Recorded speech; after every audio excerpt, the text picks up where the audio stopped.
Now here's my favorite one of the bunch. What's always my day one purchases and what makes me the most happy with the Transformers Power of the Prime line, and that is the Pretenders. So we are shown the next wave of Pretenders. It's our first time that we're getting really good shots of these toys, and we have Bludgeon, Octopunch, and Bomb Burst.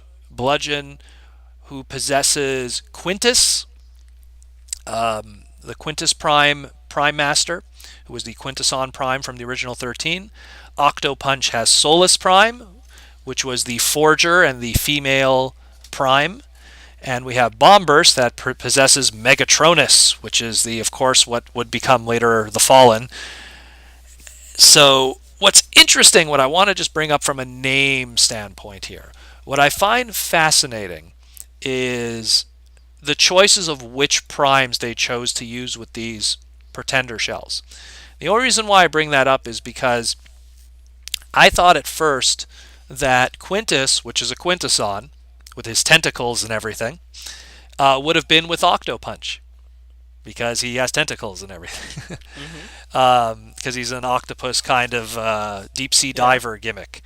I makes thought sense. that Megatronus, because he's like the evil leader kind of character and would later become the Fallen, would go with Bludgeon, who would at one point become a Decepticon leader on a temporary basis.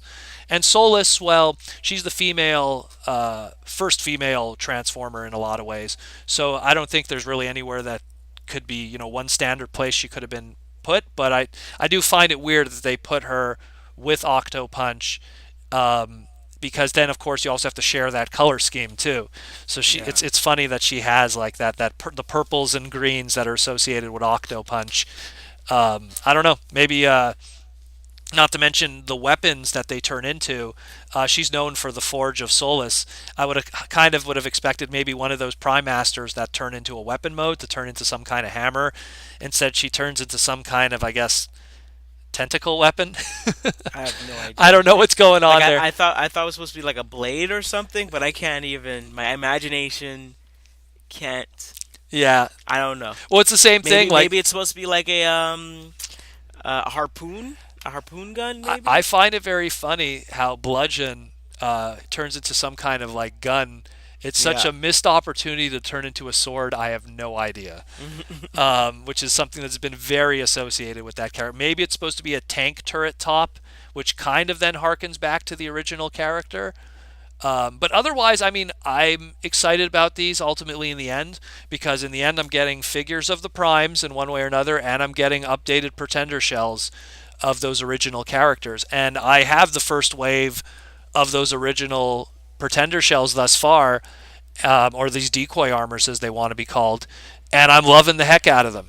I actually want to kind of go out of my way and maybe get an extra Metal Hawk slash Vector Prime just to have for my desk.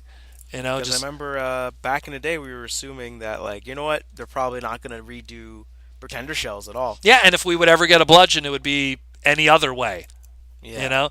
And the funny thing is, all of these characters, like Octopunch, he was a BotCon exclusive at some point, which was a repaint of Sea Spray from Generations, that large Voyager. Bludgeon got his name thrown on many different toys throughout the years just to keep that name alive. So we always thought we're never going to get pretenders again of these characters. We'll just get them in different interpretations of repaints or original toys. In a lot of ways, I know Bludgeon got an original toy, but Hmm. here we are, 2018, and they're coming and they look great. And I know all of these day one purchase, these are cheap, small, fun, and just, I mean, from a lore standpoint, extremely important characters. From a classic standpoint, extremely popular characters and legendary characters. Some are niche, more niche than others, but Bludgeon is a big deal. So this is really cool. This is really cool. I'm so excited about these. I'm glad to see these in person. They look just as great as I imagined them to be. And yeah, if anything, it just kind of confirms more who went with who and who's coming with who and what those alt modes are right now, which is a claw gimmick, a squid gimmick, and a cannon. Anything you want to say else about these? I'm getting the bludgeon. Damn right.